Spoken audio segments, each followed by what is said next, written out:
Today, Rich is going to speak on the December 1813 burning of the Niagara Frontier by the British and its causes and repercussions. This British campaign of devastation had repercussions on Oswego and communities all along the lake in the following spring of 1814, as the Royal Navy at Kingston outpaced the U.S. Navy in ship production at Sackett's Harbor, which is, of course, Lake Ontario's main theater of action during the war, called. Oswego, Sodus, Pulteneyville, Fairhaven, Sandy Creek, other communities along the shore were easy prey for British amphibious landings and attacks. Faith in the Army, Navy, and our government to protect them was lost. And the U.S. was in a war it could not win, and British troops' naval strength in Canada were growing while ours was shrinking. Defenseless communities like Oswego made agreements not to resist the British if they landed in order to avoid destruction of private property. Since the British used Indians in their 1813 Niagara campaign, the ever-present American fear of massacres born of 200 years of life on the frontier reigned in their minds here in Oswego and elsewhere. When the British did land in Oswego in May of 1814, a rumor spread that they had Indians with them, and people here fled into the countryside, taking only what they could carry with them. Rich Barbuto's staff write book, which he's got for sale over here, and it will sign for you, is on the Niagara campaigns of the War of 1812. And it's very inspirational for us here at Fort Leavenworth, Oswego, in Rome with Arthur Simmons, and Rich Wang at the college, George Bray, as we build a heritage trail, a French Indian War heritage trail from Oswego to Rome to Schenectady and back the other way, which all supplies to. So we're envisioning doing the same thing here on our Oswego, Oneida Lake, Oswego River route. So we're just something we look to for inspiration and guidance. Now today, I'd like to introduce Dr. Richard Barbuto for his talk on the Niagara campaign in 1813. Here he is.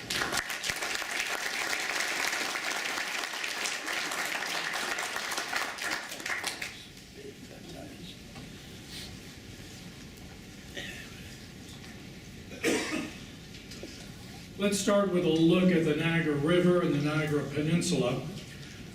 The Niagara River is not a river, it's a strait. It empties the waters from Lake Erie north into Lake Ontario. It runs about 37 miles in length. The current is 3 to 4 miles per hour.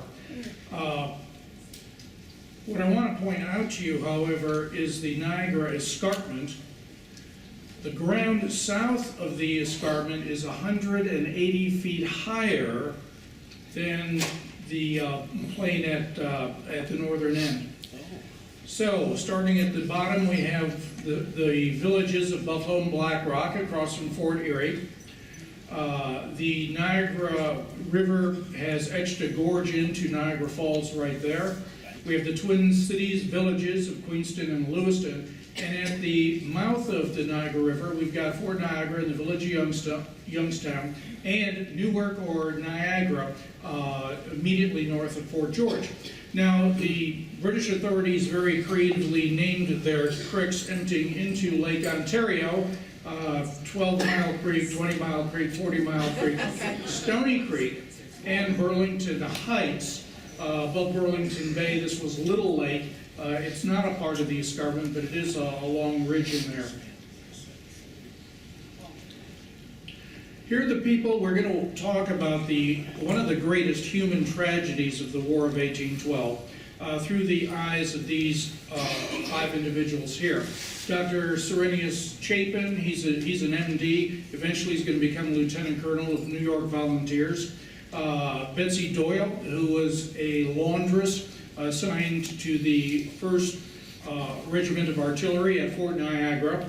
We've got Brigadier General George McClure of the New York Militia, Lieutenant Colonel Joseph Wilcox of the Canadian Volunteers, who fought on the side of the United States, and Lieutenant General Gordon Drummond. Starting with Serenius Chapin. He moves from New England, comes out to the Niagara River near Buffalo, trying to buy land from the Holland Land Company. The deal falls through, so he moves across the river to the vicinity of Fort Erie, but he has a practice that extends on both sides of the river. Finally, in 1806, he buys a couple of lots in downtown Buffalo, and when the war starts, the brigs Caledonia and Detroit, under British control, have parked themselves under the guns of Fort Erie. And Lieutenant Jesse Elliott of the U.S. Navy at the Naval Yard at Blackrock decides he's going to have a cutting out operation, puts together 3 boats. Now, the volunteers for this are mostly Navy, a bunch of Army, and 5 civilians from Buffalo, led by Dr. Chapin. So they row out in the middle of the night. They take control of these 2 brigs and bring them down the Niagara River. One of them is going to get into the Blackrock Naval Yard. The other one's going to be burned to water level, lest it fall back into British hands. So that seemed to spark something in Dr. Chapin, that medicine's all wonderful, but what he really wants is a military career during the course of the war. And he forms a unit of volunteers, mounted volunteers, from Americans along the Niagara River, and they are going to raid back and forth across the river, basically ride up to homes, grab the militia, British militia officers, and bring them as prisoners over into America. The British are chasing him up and down the river. They don't catch him, but they name him Chapin and his 40 Thieves. Now, in the summer of 1813, the Americans have captured Fort George on the British side of the river, and they want to raid up on the escarpment.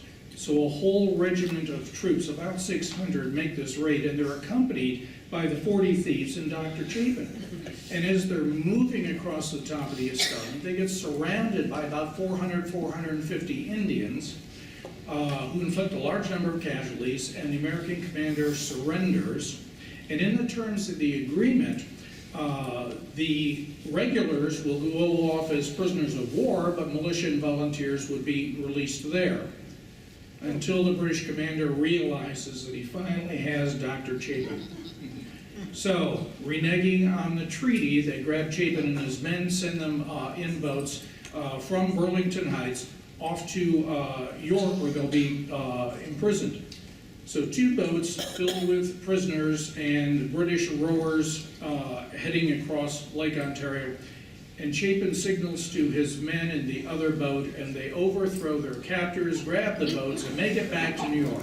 So they escape, so he's a bit of a hero. Let's talk about Betsy Doyle. You probably know her story already. She's a laundress. Her husband, Andrew Doyle, is an artillerist with the 1st Artillery Regiment. And at the Battle of Queenston Heights in October, Andrew gets over to the other side, and he is captured, along with upwards on 600 regulars and about 500 New York State militia. The militia are let free, but all the regulars are taken as prisoners. And during his interrogation, it comes to light that Andrew Doyle was born in Canada, moved to New York as a young lad, but because he was a British citizen, caught in the uniform of an enemy country, he's now a traitor, and he's shipped off to Britain along with 22 other folks to be tried for treason, hung, drawn, and quartered ultimately. So he ends up in the prison at Dartmoor in England, and he's going to stay there for the duration of the war. Betsy doesn't know about this. All she knows is that her husband's been captured. But she's on the rolls of the company, so she and her children continue to get fed at the garrison at Fort Niagara. Now, 6 weeks after the Battle of Queenston Heights, there's a big bombardment between Fort Niagara and Fort George. They're only 1,000 yards apart. And what the Americans have done is started a shot furnace at the base of the French castle, the tallest building in Fort Niagara. And what Betsy, her claim to fame here, is that she's carrying the hot shot up those stairs 2 flights to the roof of the French castle and feeds it into the guns there. And she's doing this basically all day long. So America's very happy to have their version of Molly Pitcher right there at Fort Niagara. Now, 19-year-old Lieutenant William Jenkins Worth shows up at the fort a couple months later, and he writes this in his journal. I'll read it to you. About to meet Betsy. Our curiosity was all impatience to see this sort of Joan of Arc, the younger part of us at once investing her in our imaginations with all the reputed charms of the Gallic Amazon. She was accordingly summoned to the roof, and we were sadly disappointed when we found the reality better answering the description of Meg Merrilies rather than that of the Maid of Orleans. Sir Walter Scott wrote a novel. One of his characters was a crone who lived by herself in the woods, a little bit addled, a little bit of a witch, Meg Merrilies. So apparently, poor Lieutenant Worth, the callow youth. And yet Worth goes on, you know this man here. In the Mexican War, he'll be a division commander, and Fort Worth, Texas is named after General William Jenkins Worth. So he redeems himself. Let's talk about George McClure, born in Ireland, emigrates to the United States as a young man, gets a lot, buys a lot of land, starts a farm, starts a store, gets involved in politics. Now, judge and sheriff were appointed positions, but he's also elected to the state assembly and moves his way up in the ranks to become a brigadier general of the New York militia. Now, during the war, Governor Daniel Tompkins is rotating the militia through the entire northern reaches of the state, from Buffalo all the way to St. Regis, and New York City. And these people are on 90-day tours of duty. And so he's basically working his way through the entire state militia organization. And in 1813, McClure gets charge of a brigade that's going to go out west. Now, Governor Tompkins is getting wind of a notion among the American Army regulars at Fort George that they're giving up on the Fort George campaign. They're pretty well boxed into Fort George, and they're going to shift all the regulars to Sankett's Harbor, and then they're going to proceed down the St. Lawrence River to attack Montreal. And this is all secret, but the governor's let in on it. So the governor tells McClure, if this happens, your command will then become doubly delicate and responsible, and will require the exertion of your utmost vigilance and talents. This is because Tompkins realized with the regulars gone and the state militia that's been doing 2 tours of duty, the volunteers are all gone, these people are all being drafted, that this could be difficult, especially late in the year. So these folks would come on duty early in September, and by the 9th or 10th of December, their tour of duty up and they're going to leave. Joseph Wilcox, also Irish, emigrates to Toronto. He gets involved in politics. He's appointed sheriff of the Home District, which is the group of counties around York. He's a bit of a Republican, has a real problem with authority, particularly royal authority, and he makes no bones about it. He's ultimately relieved of office because he's perceived to be not particularly loyal to the crown. So he moves to the village of Niagara, or Newark, starts a newspaper, and he's elected to the Legislative Assembly in York. He goes there, and within a matter of weeks, he's jailed for contempt of the government. Now, he's released after not too long at all. He's at the Battle of Queenston Heights, and he's fighting for the British, and this is in October. But over the winter months, he has a change of heart, and he realizes that the people who need to win are the Americans, who will perhaps bring Canada into the Republic and get rid of the king. And he so he forms a unit called the Canadian Volunteers. These are not U.S. volunteers, but they are being paid by the U.S. government under the authority of the commanding general there in western New York. Most of his volunteers were born in the United States, moved to Canada for the free land, and now in the midst of the war, can't fight for the Canadian militia, and so it's better for them to leave their lands and move back to New York and to join this volunteer unit.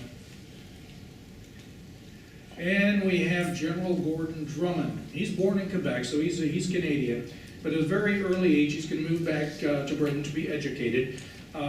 Becomes an ensign in one of the elite units, the 1st Regiment of Foot, and his rise through the ranks is meteoric. This guy just keeps jumping and jumping higher because he's highly competent, very brave, and this man is, he's cruel and cold-blooded, and he's very competent. He's going to return briefly to Canada, but when he's promoted to lieutenant general, he's sent to Ireland, and then in 1813, when they run out of lieutenant governors for Upper Canada, which is now Ontario, he gets that job. So when he returns to Canada, he has the civil authority and the military authority all joined in one person. So it's a very efficient way to defend Canada when all of that power is in the hands of one person. Okay, let's see how the destruction of the Niagara Frontier occurs. In October, the regulars are finally sent to Sackett's Harbor for that trip down the St. Lawrence that's going to end up at Chrysler's Field. The Secretary of War knows now that McClure is the head general, even though he's New York militia general.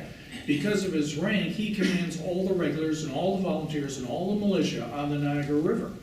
So the Secretary of War sends him a long order, but one sentence is this: understanding that the defense of the post committed to your charge, Fort George, may render it proper to destroy the town of Newark, you are hereby directed to apprise its inhabitants of this circumstance and advise them to remove themselves and their effects to some place of greater safety.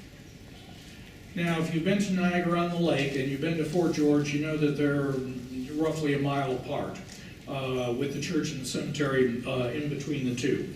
So what Secretary of Armstrong is saying is, rather than let the British use the village of Niagara as a jumping off point for their attack, to defend Fort George, if you need to burn that village, go ahead and you have permission to do so. So he's taking the responsibility on. Now, regulars are pretty much gone. Brigadier General Peter B. Porter, who was Quartermaster General of the New York Militia, he was a congressman, he was a war hawk. As soon as, even before war is declared, he leaves Congress, returns to New York to become a brigadier general. He and Serenus Chapin, who's a lieutenant colonel of volunteers, take about 1,000 of the militia, and they leave Fort George and they move up to 12 Mile Creek to make sure there's no British within that area of the peninsula. Winfield Scott is a colonel. He's commanding a couple hundred regulars who are still in the garrison of Fort George. He writes directly to the Secretary of War. This is interesting that a colonel writes a letter directly to the Secretary of War. Nothing bashful about Winfield Scott. But he writes, there is no danger of their coming up with the enemy, or they would be in great danger of total annihilation. Winfield Scott does not like militia. However, McClure's aide-de-camp, Lieutenant William Rochester, New York Militia, the son of the man who will eventually be the founder of the city of Rochester, writes to his dad. He says, there's about 800 militia here who are completely raw, untrained, and lawless. Remember, these are folks who don't want to be here. Scott says that, well, since you haven't found any British, I'm going to take my men and run off to Sackett's Harbor and join the campaign there, because frankly, there's a lot more glory in battle on the St. Lawrence River than we're ever going to find here.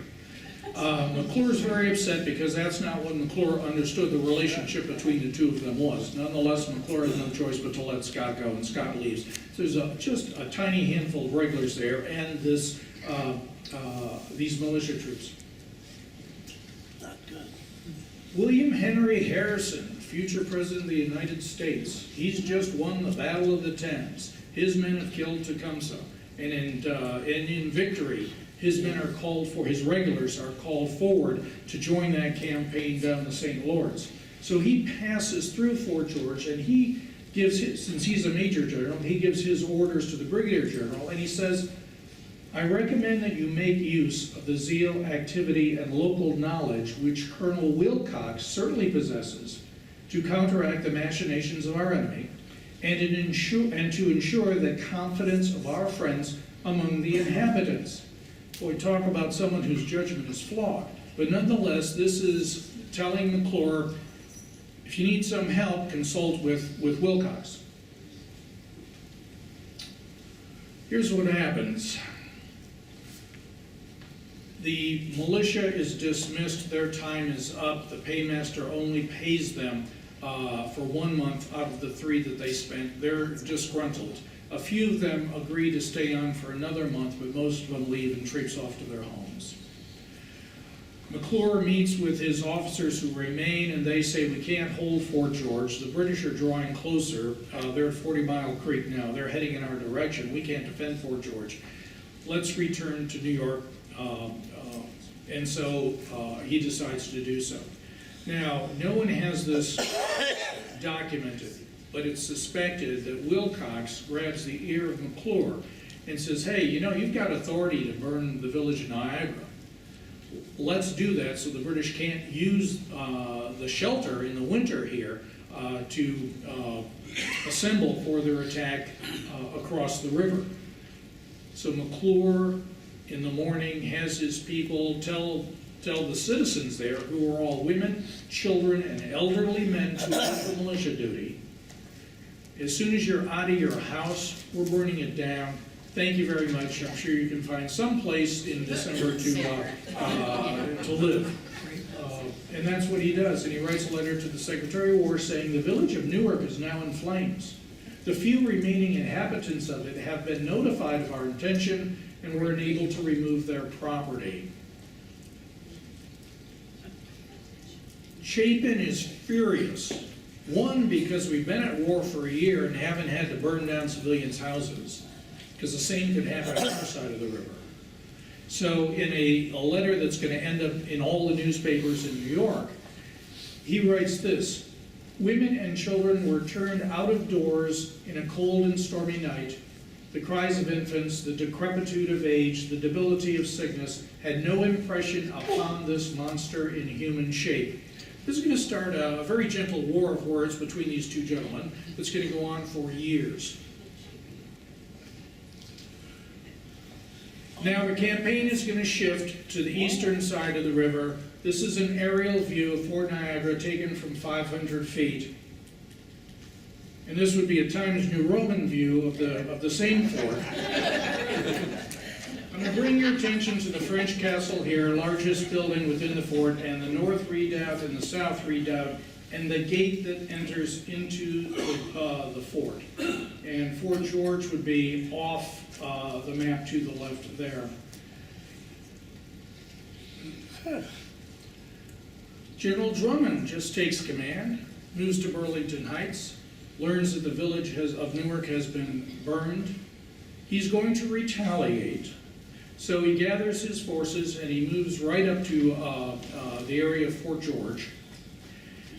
Now, it is perfectly legal by the law of war as understood in 1812 that retaliation is legal as long as it's within bounds and has the purpose of stopping the destruction, not of continuing it on, although in most cases each side will raise the ante each time, and Drummond is going to do that. But what he also wants to do is to destroy any place where regulars could shelter on the eastern side of the Niagara River.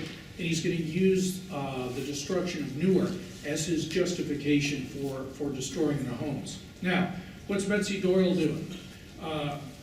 She works inside the fort, but her and her 4 children are in Youngstown, a few miles to the south.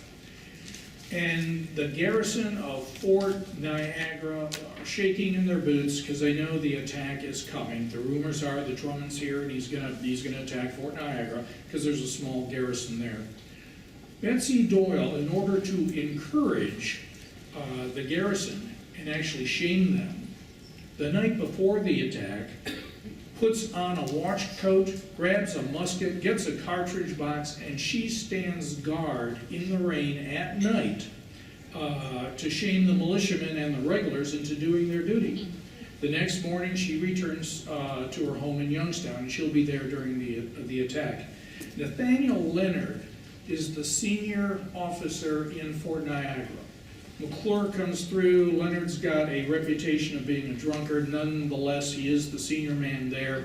And so McClure gives him very detailed instructions on how to defend the fort, which Leonard is going to ignore. And then McClure goes, he's finally convinced that, well, Drummond, I guess, is coming. So McClure travels down to Buffalo to stitch together a defense of those villages, the larger villages on the Niagara River. And that's when Drummond puts his troops across the river. They land about 5 miles south of the fort. Drummond believes in bayonet attacks, so he has the men pull the flints out of their muskets, so as they're approaching the fort in the dark, nobody accidentally discharges a musket and wakes up the Americans. So they are traveling north. It's not a particularly large force that is going to be doing this. Now, inside the fort, there's a hospital, a small hospital there, and there's 50, 60 or so convalescents and sick folks, in addition to the regulars and some of the militia. Okay. Oh my God. The British column headed to Youngstown. All the pickets, the sentries in Youngstown, are playing cards in a shed. The British break in and bayonet all of them, proceed on to the fort. In the darkness, sneak up to the gate. The sentry guard is there. They bayonet the sentry guard and discover that the gate is unlocked. The Americans have left it unlocked so that the sentries could enter and leave the fort, to get warmed up on the inside before they do their tour of duty outside. So all the British find their way into the fort. A bunch of the first lieutenant grabs his platoon, and they head off there to the south redoubt. The lieutenant gets there way in front of his people. I mean, he's only carrying a sword, everyone else is carrying muskets and all their gear. He gets there first, doors open, comes in, he's confronted by an American, and the two of them kill one another. Now his platoon shows up at the gate, sees their lieutenant dead, goes storming in and basically bayonet everybody in the south redoubt. The people who put up the biggest fight, believe it or not, are the convalescents and the walking wounded in the hospital. Another lieutenant shows up, and he writes this in his journal. This resistance, the hospital, exasperated our men who rushed wildly about into every building, bayoneting every American they met. Now look at the losses there. The 65 KIA are all from bayonet wounds because remember the British can't fire their muskets at this point in the battle. The battle goes over pretty quickly. Nonetheless, the Americans managed to kill or wound some of the attackers. 20 or 30 of the Americans escaped the fort, and it's their oral history, their recollection of what happened, which pretty much informs us of what was going on inside the fort. A lot of the Americans dropped their weapons, attempted to surrender, but nonetheless were bayoneted, and the officers finally grabbed control of their men, which allowed them to take as many prisoners as they did. The next morning, Drummond sends General Ryle with another group of folks to seize Lewiston. Now, he's got 1,000 regulars with him, so this is a healthy-sized force, plus 400, I'm calling them Western warriors. These are the remnants of Tecumseh's command. Tecumseh's dead. But the British have agreed to feed them and their families, so they're refugees on their own right, and they move to Burlington Heights and try to make it through the winter.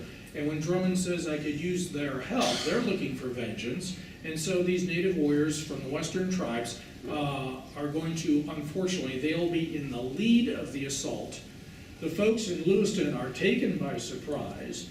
The Indians come rushing through the homes, and there's a bunch of tomahawking and scalping going on there. And the folks in Lewiston grab the kids, grab a jacket or a coat, and head out. And they're basically going to travel at the base of the escarpment eastward, heading towards the Genesee River. So they have all they have is the clothes on their back, and that's basically it. The British will go down further south a couple of days later. Now they're burning the Tuscarora village as well on top of the escarpment. Manchester is, today is Niagara Falls, New York. They burn that. They burn Fort Schlosser. And Drummond's very pleased with himself so far. And Drummond is fully aware that the natives that were with him were killing non-combatants. He's aware of that. Now, all the way east in the village that will become named Rochester at a later date, this fellow here writes home. Daily are passing here in sleighs and wagons, families deprived of their all, not a cent of money, no provision, no bedding, children barefoot, etc., all depending on the charity of people. So these folks with clothes on their back moved across the Genesee River looking for refuge, and virtually every one of the 6,000 people in Niagara County, which in those days was Niagara and Erie County, virtually all the 6,000 are fleeing along the way, because as they're going down the road and they tell people the Indians are right behind us, everybody's heading east in the snow. Sure. What you have here is a drawing of the village of Buffalo. You have the refugees leaving, heading south, while the Indians are entering the village here. Oh. McClure needs a scapegoat. He blames it all on Chapin. Chapin, well, to him, to Chapin, in great measure, ought all our disasters to be imputed. I have found him an unprincipled disorganizer. Since dismissing him and his marauding corps, he has been guilty of the most outrageous acts of mutiny, if not treason. And McClure writes that to the Secretary of War. December 25th.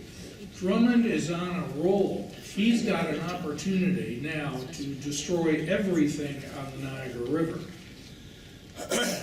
And he gives an order to attack Blackrock and Buffalo, and in his order, but the bayonet is the weapon most formidable in the hands of British soldiers, and he, Drummond, earnestly hopes that on it they will place their principal dependence on the present occasion.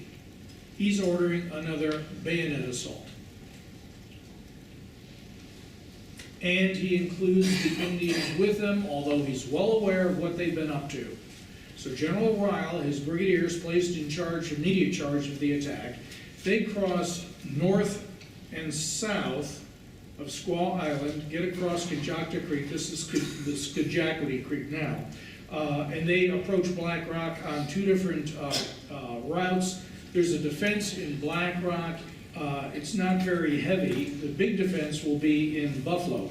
Major General Amos Hall throws McClure out of the area.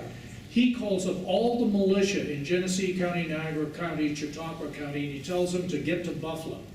And they're arriving there. He's got more than 2,000 of them. And there's some sailors there, and there's some regular troops there.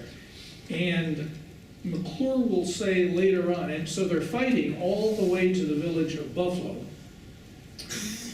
And, I'm sorry, what Amos Hall writes in his report is that about 2/3 of the militia don't fight. It's some stalwarts, the Canadian volunteers, some of the Seneca Indians there, and they're fighting the British every step of the way. And they finally get to the village of Buffalo. Now, at the outskirts of Buffalo, the Americans have a cannon, it takes a couple shots, doesn't hit anybody. So Colonel Chapin, well, he's not a colonel, now he's a private citizen, but the British don't know that. His term of enlistment in the volunteers is over. But he, white flag, goes out to meet the British, and he negotiates a surrender with Ryle and then with Drummond. And what they've agreed to, the British say, we will respect private property. But if it's federal property, then it belongs to us. Chapin signs that. Now, two things happen after that. Someone tells Drummond that Chapin is no longer in federal service, and therefore he cannot negotiate a surrender. And at the hospital at Williamsville, when they hear of the battle, the walking wounded, the convalescents grab their weapons and they start marching from Williamsville to Buffalo.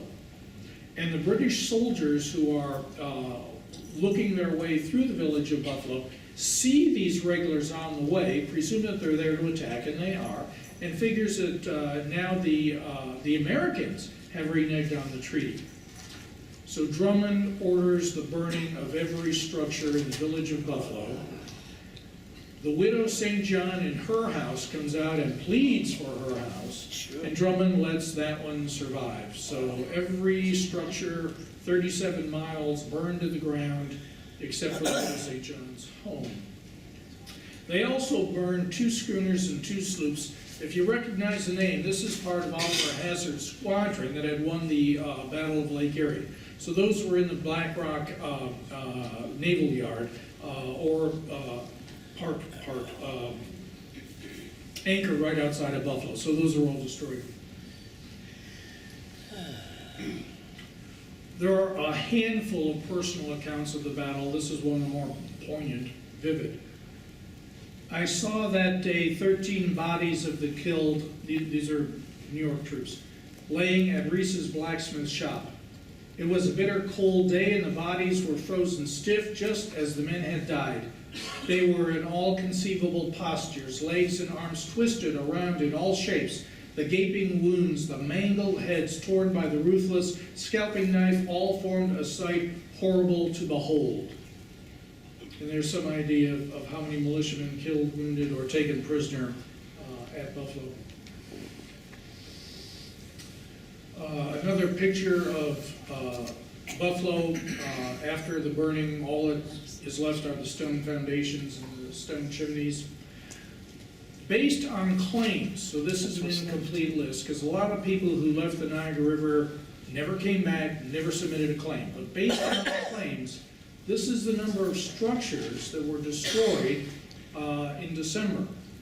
Far more, about 3 times more than were in the village of Niagara. But it did deprive American troops of shelter in the early months of 1814. Most of the stores are bars, especially the ones in Buffalo.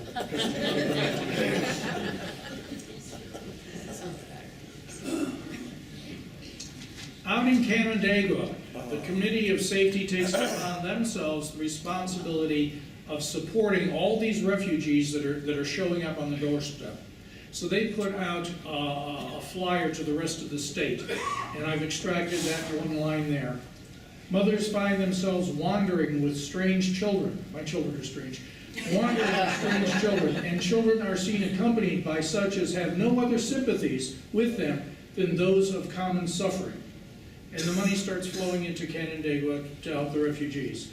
They collect $13,000 on their own. New York City sends money. Albany sends money.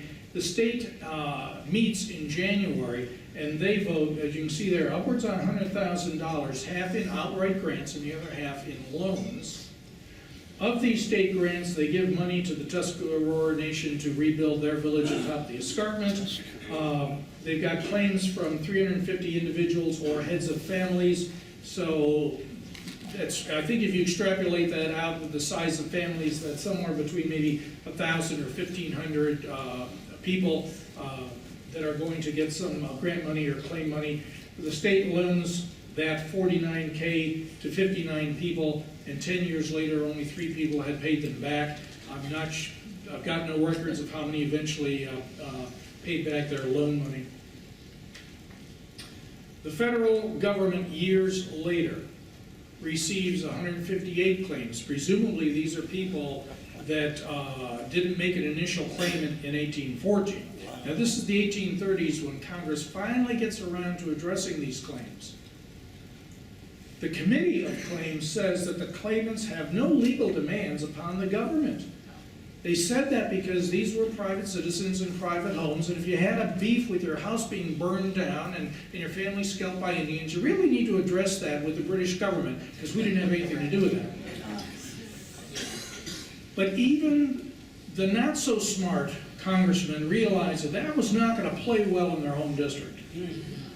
So they vote money. The Committee of Claims says that these claims are all overvalued, so they agree to pay 50% on your building, 30% on your property. And they give $8,000 to the Tuscarora Nation. Now, I said before that the Canadian volunteers were not federalized, they're not federal volunteers. So they were left out of any kind of a bonus. So they vote those who are still alive 3 months' pay and 320 acres of land to kind of bring them to parity with the regulars who had served during the war.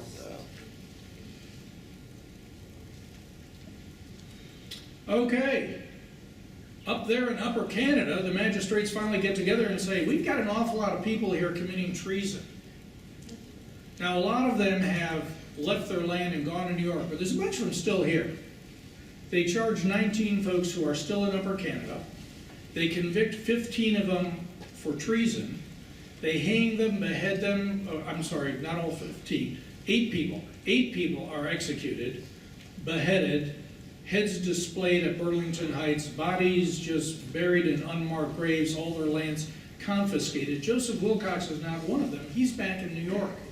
However, in the siege of Fort Erie in August of September, he's leading his Canadian volunteers on a skirmish between the British camp and Fort Erie, and he's going to be killed there. He's buried in, they bring his body back to Buffalo, buried downtown, and eventually he's reinterred in Forest Lawn Cemetery in an unmarked grave. Probably to protect him from Canadians coming down to pull out the bones of their traitor and do something ghastly with them. So that's the end of Joseph Wilcox. Now, Betsy Doyle made it back to Lewiston when they dedicated her historical marker not too long ago. Remember, Betsy was in Youngstown. She grabs 4 children. I'm not sure if all of them were hers, but she had 4 children living with her. And she walks all the way across the state to Greenbush. There's a major American Army cantonment there. It's now in the village of East Greenbush. There's still markers there. She goes there. She's still a part of the 1st Artillery Regiment. And they know that her husband has been captured. So she stumbles in April, and the camp commander says, she is now in my kitchen and convalescing from a fever. She appears to be an industrious and worthy woman. Now, there's a couple hundred war widows or women married to prisoners of war who are there in Greenbush. The camp commander cannot get the paymaster to give her Andrew's pay, even though they know Andrew is confined in Britain. By now they know where he is. So they don't pay her. So she's and her kids are living off rations and rations alone, and she works in the hospital for several years. Now, after the war's over, many months after the war's over, they finally released the prisoners from Dartmoor prison. And there was a massacre there that you can read about. A bunch of Americans were killed by guards after the war was over. But there was a lot of bickering of who's going to pay transport to bring the prisoners back to the United States. Finally, Andrew and his buddies, thousands, get back to Boston. He apparently tries to look for Betsy, believes she's dead, and in 1819, he's going to remarry, and he'll be a bigamist for about 2 months when Betsy's going to die back in Greenbush. So that heroine of the war, her career ends pretty much in poverty and working in the hospital. So, a real patriot. Sir Ernest Chapin, those darn British, when he surrenders the city, again, it's an aha moment. We got Chapin. Even though he's not military now, because they discover that, nonetheless, they make him a prisoner of war, send him off to Quebec, where he's in prison for about 6 months. He comes back to the States, reunites with his family in Geneva. Remember, we're very slowly repopulating Niagara County. And he makes a claim for pay for the months that he was a prisoner.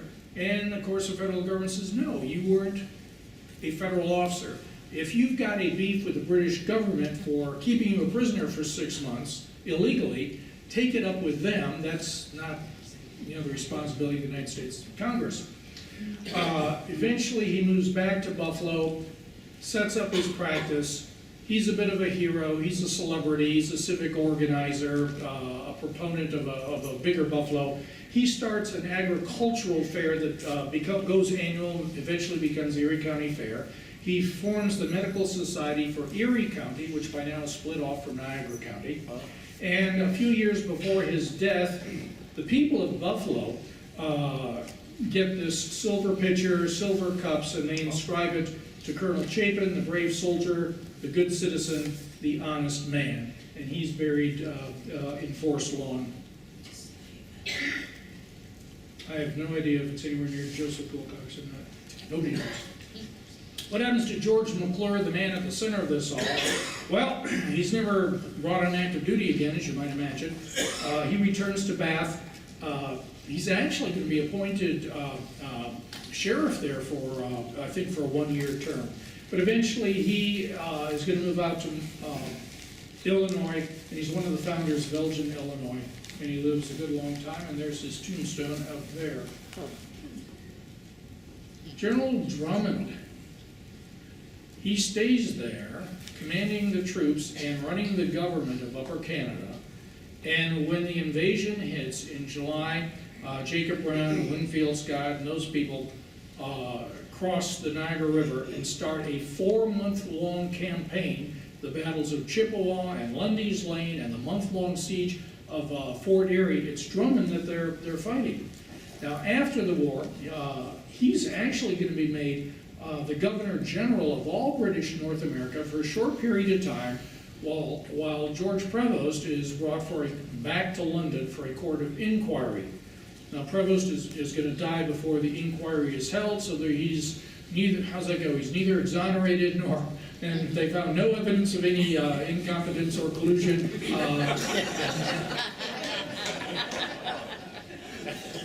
He's knighted, KB, eventually promoted. Now, he's never going to command again, promoted to full general, and in 1854, when he dies, he is the senior general of the British Army. So, good on him, I guess. Wow. And that's my presentation.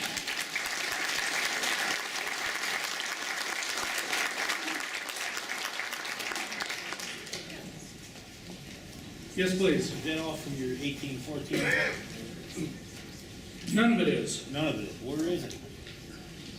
That is a book that will be offered to you for sale by the Oklahoma University Press in hopefully 6 or 7 months. Oh. The title of that book is New York's War, the War of 1812. So everything that happened here and in Plattsburgh and in Sackets and on the Niagara River and New York City, all of that is in the book I'm authoring, and hopefully this time next year there'll be a stack of them right over the table. Looking forward to it. Thank you. I do have 3 books here. The Regimental History of the 3rd Artillery. I'm not going to undercut the Friends. This book is available on both tables, so I'm afraid that price is kicked up to $20 to match what the Friends are selling it for. I gotta do that. However, the good news is, the book in the center, Niagara 1814, 400 pages, my publisher just jacked up the price.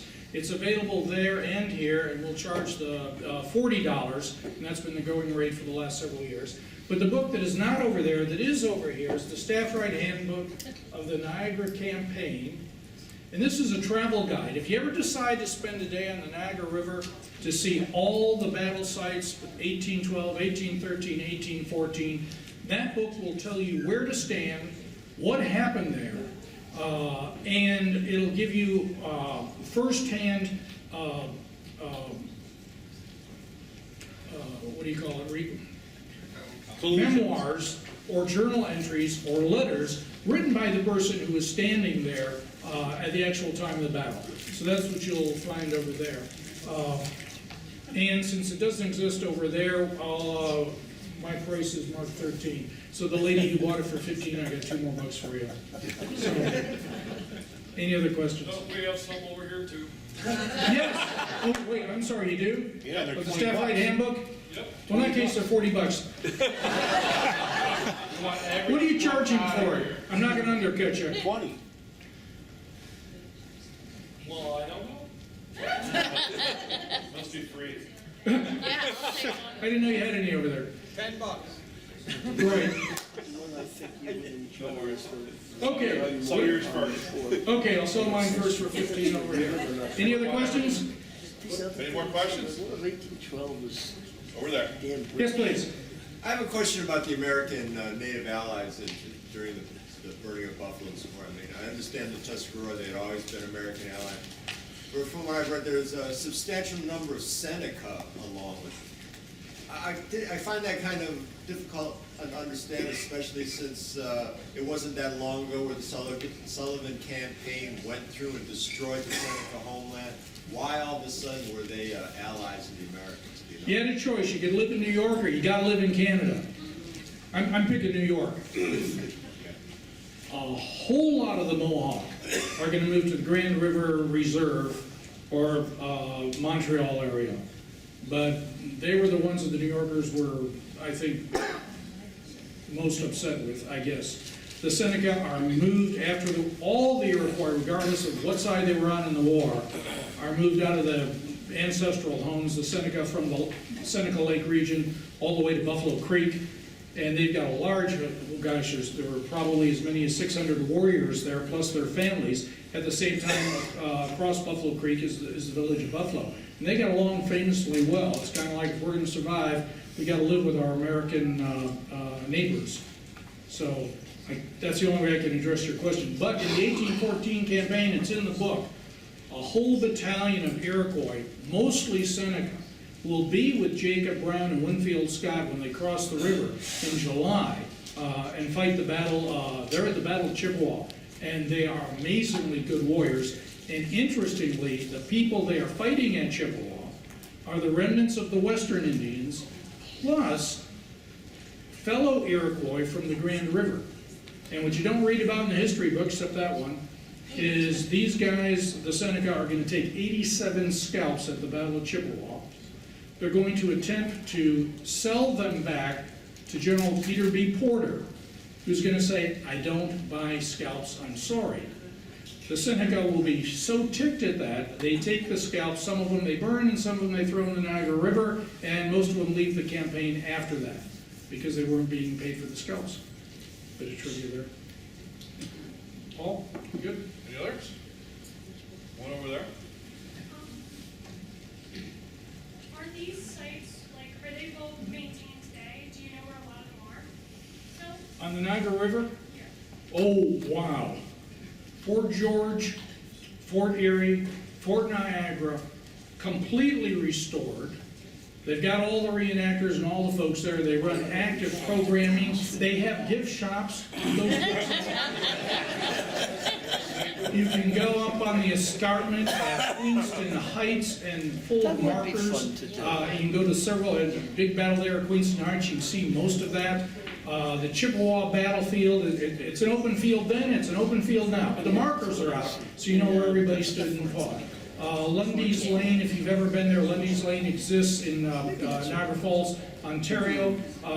You can get into the Drummond Hill Cemetery where the British guns were firing. Of course, it's all urban terrain around there. But if you have that book, it'll tell you what happened there and get quotes from folks there. And much of the battle was fought there, right where the cemetery is today, much of the battle. Yes, sir.